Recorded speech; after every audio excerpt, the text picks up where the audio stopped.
É o seu programa Tô Ligado e hoje a gente abre as cortinas para dialogar com José Henrique Santos Souza.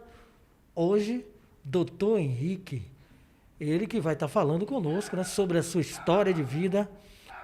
O mesmo que tem uma deficiência visual, mas que ao longo da sua história, ao longo da sua vida, não atrapalhou chegar aos seus sonhos, aos seus objetivos.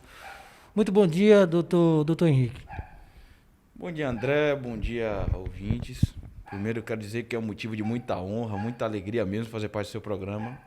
Recebi o convite, né? Fiquei muito honrado e estou aqui para contar um pouquinho da minha história para vocês, relacionada a como foi o início da minha trajetória, né? E como foi para chegar até aqui, no presente momento. Hoje eu sou advogado, sou músico, sou palestrante. Enfim, eu levo, acredito que uma vida quase normal. Agora, na sua infância, né? Você socializou conosco que na sua infância, ou seja, você nasceu com essa deficiência. Havia dificuldades? Como era a sua convivência com outras crianças normais, né? Com você naquele momento? André, é o seguinte, eu nasci com essa deficiência, né? Já nasci cego, tive glaucoma congênito. E a partir daí eu tive que me adaptar a viver nessa relação, né? Eu tive que me adaptar a viver essa vida. Graças a Deus eu não sou como algumas pessoas que já viviam sua vida normalmente e perdeu durante a vida. Mas eu não, já nasci com isso, então automaticamente eu fui aprendendo a me adaptar com isso.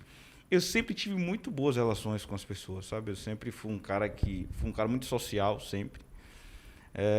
Nunca tive dificuldade de relacionamentos com crianças da minha idade. Inclusive, eu comecei a estudar com 5 anos. E desde lá que eu sempre tive muito boa relação com os meus colegas, que sempre me recepcionaram muito bem, exceto alguns tratamentos de preconceito que a gente sempre recebia, né, de vez em quando, na verdade.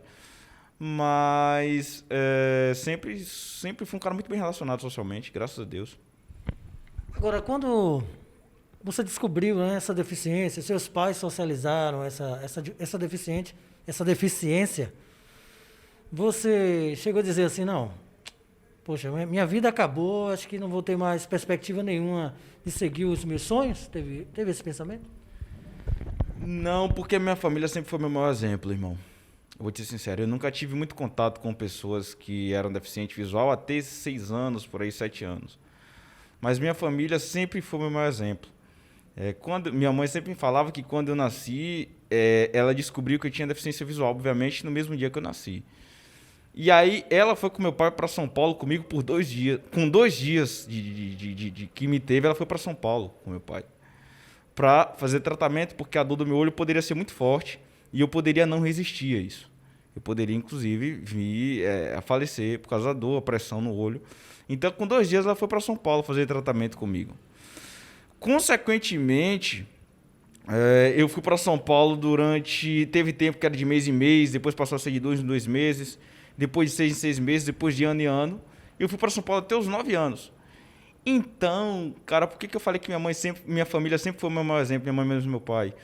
Porque eles sempre me ensinaram que lutar por mim seria um caminho, o único caminho que eu poderia encontrar, a possibilidade de vencer na vida. E, inclusive, a luta deles por mim foi um exemplo para que eu pudesse continuar e nunca desistir, sabe? Foi um incentivo mesmo, porque eu pensava assim, se minha mãe e meu pai faz tudo isso por mim, por que eu não posso fazer? Por que eu teria que desistir agora se tem tantas pessoas que lutam por mim?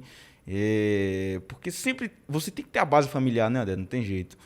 E um dos grandes pontos que eu agradeço a Deus é por ter me colocado na família certa. Porque minha família sempre lutou, sempre foi meu exemplo e não dá para pensar em desistir quando a gente tem pessoas que lutam pela gente, né?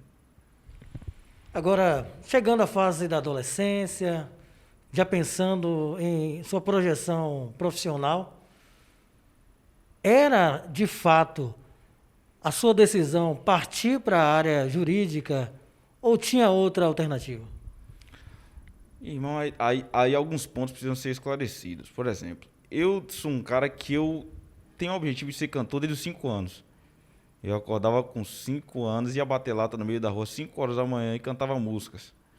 Porque eu sempre amei muito a música, sempre gostei muito da música. E quando eu ia para a faculdade, quando eu passei a estudar, porque eu comecei a estudar com 5 anos, né? Estudei, obviamente, as séries consequentes. E aí eu sempre fui um cara muito bom em matemática, muito bom em ciências exatas, muito bom mesmo. O cálculo que você demorava 1 minuto para fazer no papel, com 5 segundos eu te dava a resposta de cabeça. Então eu gostava muito da área de engenharia civil, que é uma área de exatas. E também gostava muito da música. Só que o que acontece? A engenharia civil, para mim, seria muito complicado, porque inclusive pessoas me aconselharam, disseram o seguinte, cara, é difícil um profissional de sucesso, engenheiro civil cego, porque as pessoas precisam confiar no seu trabalho. Você precisa construir, por exemplo, uma casa, um prédio, você precisa fazer uma planta, como é que você vai fazer essa planta sem enxergar? Então, corre o risco de você se tornar um profissional frustrado. Então, eu já não fui para engenharia. A música, eu precisava na minha vida, André, de algo que me desse instabilidade financeira. E a música, infelizmente, não era capaz de me proporcionar tudo isso. Então, eu escolhi fazer o direito por uma consequência, era a minha segunda opção de profissão mesmo, tirando a engenharia. E hoje eu agradeço a Deus por ter me dado a oportunidade de fazer direito, porque eu amo realmente muito o que eu faço, sou muito realizado, apesar de novo no mercado, sou muito realizado no que eu faço hoje, profissionalmente. Doutor Henrique, 2 anos já no mercado de trabalho. Mas antes, a gente vai falar um pouco da sua vivência dentro da faculdade. Como foi a sua chegada, como foi a recepção dos seus colegas, tendo uma pessoa diferente no aspecto físico, moralmente, intelectual, talvez até um pouco mais gabaritado. Mas como foi essa sua visão, essa sua chegada, a sua receptividade dos colegas no momento da sua chegada à universidade? André, quando eu fui para a faculdade, eu fui para não fazer direito. Por quê? Porque eu queria um tempo dar um tempo de estudo, sabe? Eu concluí com 17 anos, normalmente o colégio. E aí fui para a faculdade, porque eu tinha passado pelo FIES e pelo ProUni. E fui para a faculdade dizendo o seguinte, eu vou trancar lá para dar um tempo aqui, dar um tempo de 18 anos, curtir 1 ano um pouquinho e depois eu volto para fazer. Quando eu cheguei lá, o cara me disse, você começa agora, você vai ter que refazer tudo, porque a faculdade não aceita o FIES, o ProUni para outro ano. Então, eu que fui para desistir, tive que entrar no primeiro dia na sala de aula. Já não foi uma realidade muito fácil. Eu tinha uma colega que disse que eu parecia que estava usando até droga, de tão nervoso que eu estava, que eu só ficava balançando a cabeça para um lado e para outro. Porque eu ficava pensando, meu Deus, daqui para frente, como é que vai ser a minha realidade? Porque a minha realidade no colégio já não era tão fácil, eu não tinha tanta acessibilidade com material, muitas vezes não tinha pessoas que eram tão preparadas, que cuidavam de mim. Não por culpa deles, mas por uma ineficiência, muitas vezes, do próprio Estado em si. Então eu parei para pensar e falei, meu Deus, como é que vai ser a minha realidade aqui? Que na faculdade nós sabemos que o processo é muito mais difícil, muito mais complexo. Então o que acontece? Chegando lá fui muito bem recepcionado, graças a Deus. Eu sempre me destaquei muito por ser um cara socializado e por ser um cara também que estudo muito, sabe, André? Então, o fato de eu estudar muito, eu sempre me destaquei muito na minha turma, por estar entre os melhores. E, fora isso, o fato de eu ser um cara socializado. Então, fui muito bem recebido no início e, do meio para o fim, a convivência se tornou muito mais agradável, se tornou muito mais gostosa. Então, a galera lá me recebeu muito especialmente, sabe, irmão? Não tenho o que falar, não, porque, infelizmente, hoje ainda é difícil. Na verdade, não é difícil, é diferente você ver um deficiente visual entrar na faculdade. Hoje não é tão anormal quanto antes. E o amanhã talvez seja até normal. Mas hoje ainda é um pouco anormal você ver um deficiente entrar na faculdade.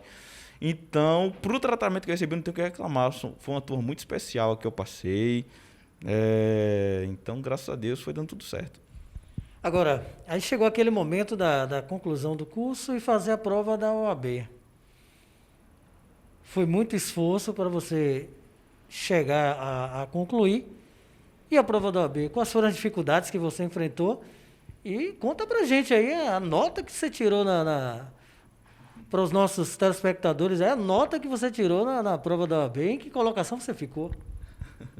Só trazer um lado aqui, voltando à faculdade, eu fui o aluno laureado da faculdade, como o cara que tirou mais nota 10 da minha turma. Ou seja, então era um ponto que eu sempre tinha. Eu sempre aprendi o seguinte, André. Eu sou um cara que o lado artístico não me deu tantas opções. Infelizmente eu não enxergo para ter certas práticas que as pessoas fazem anormalmente. Então, o único meio de eu crescer na vida seria a educação. Então, eu sempre busquei muito a questão do estudo. E na faculdade não era diferente. Quando eu fui fazer a OAB, a OAB é o seguinte, é uma barreira que você tem. Se você for formar em direito, mas você não fizer a OAB, você não pode dizer que é advogado. Se você não passar na OAB, você não pode dizer que é advogado. Você tem que dizer que é bacharel em direito.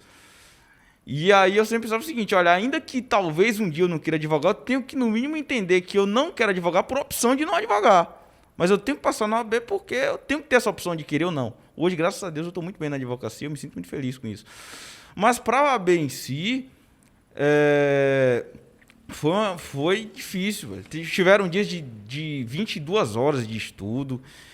Minha preparação, porque quem faz a segunda fase da OAB, as pessoas levam um vademecum, que é a lei do advogado, a Bíblia do advogado, todas as leis estão ali. E aí o cara vai chegar, obviamente o cara vai estudado, mas chega na questão lá, o cara vai olhar, vai dizer, não, tá mais ou menos por aqui, e ele mesmo vai procurar. Eu não poderia fazer isso, porque outra pessoa é minha ledora na prova, então outra pessoa seria os meus olhos. Eu não poderia confiar nessa pessoa ao ponto de deixar com que ela procurasse os artigos na hora. Então eu já teria que ir sabendo, relacionado obviamente à prova que eu fiz, que foi em penal, segunda fase, eu já teria que ir sabendo mais ou menos o que estava na lei. Então, o meu estudo ele teve que ser muito mais difícil do que o estudo de uma pessoa que enxerga. Infelizmente, essa questão da preparação teve que ser muito mais demandada. Mas tiveram um dia de 22 horas de estudo, 16, 18 horas de estudo. No final, graças a Deus, eu fiquei com a nota 9.4, né, que é bem anormal comparada à realidade das provas da OAB. Graças a Deus, aí, força e perseverança, deu tudo certo. E, complementando aqui, você ficou em segundo lugar, né? Você socializou com a gente. Agora, para a gente fechar esse bate-papo, essa entrevista muito produtiva, eu gostaria que você, olhando para aquela câmera, olhando para os nossos telespectadores que estão assistindo esse programa agora, você deixasse uma palavra de superação para muitas pessoas que estão bem fisicamente e que às vezes olha para si próprio e talvez não enxergue uma saída, não enxergue uma forma de se reinventar diante das dificuldades que a vida oferece. Eu gostaria que você deixasse essa palavra para essas pessoas que, com certeza, a partir desse momento, passarão te seguir, te acompanhar e, quem sabe, né, até ser seu cliente. Irmão, é o seguinte, eu sou um cara cristão, então acredito muito no poder de Deus. Obviamente que eu respeito todas as religiões e cada um tem seu Deus. Existem até os que não creem em Deus, que são os ateus. Mas eu, como cristão, eu acredito muito no poder de Deus, sabe? Eu acho que Deus, ele tem um propósito para todas as coisas debaixo do céu, né? Há um propósito para todas as coisas, há um tempo para todas as coisas aqui na Terra. E existe uma frase, né? A gente está num tempo de pandemia, né? Um tempo de dificuldades, um tempo que as pessoas se afastaram, porque o contato social ele se tornou complicado por causa das questões pandêmicas. E questões financeiras também prejudicando muita gente. Mas existe uma frase que ela é boa e que ela é ruim ao mesmo tempo. E essa frase é que tudo passa. E por que ela é ruim ao mesmo tempo? Por que ela é ruim? Porque se você está bem, você nasce com um cara bonito, lindo, você vai fazer 20 anos, você vai estar na flor da sua idade, você vai estar bonito, mas quando você fizer 60, você não vai ter mais a mesma beleza. Então tudo passa. Mas por outro lado, exemplificativamente, se a situação está tão complexa nesse momento, essa frase também vale, tudo passa, sabe? Então, a pessoa que ela quer ser uma vencedora, um vencedor, é preciso fazer das adversidades da vida obstáculos, enxergar como obstáculos, mas ao mesmo tempo como incentivos para que você possa ultrapassar aqueles obstáculos, para você chegar naquele lugar, né? Naquele lugar que você deseja. Então, a mensagem que eu deixo é justamente isso. Busque seu objetivo, porque as metas, né, elas não podem ser maior do que você. Porque você tem que ser maior do que suas metas e ao mesmo tempo, você não deve sonhar pequeno, porque você é grande. Agora, se os nossos telespectadores quiserem seguir Dr. Henrique, onde encontrar? Bom, eu tenho meu Instagram, né? @advogado Henrique Souza. Sigam lá, inclusive vai ser uma satisfação, um prazer imenso ter vocês lá pra gente conversar um pouco, jogar um bate-papo, vocês verem minha publicação, eu vejo que vocês postam lá, curtir também. Vai ser gostoso esse contato e eu espero cada um lá nas minhas redes.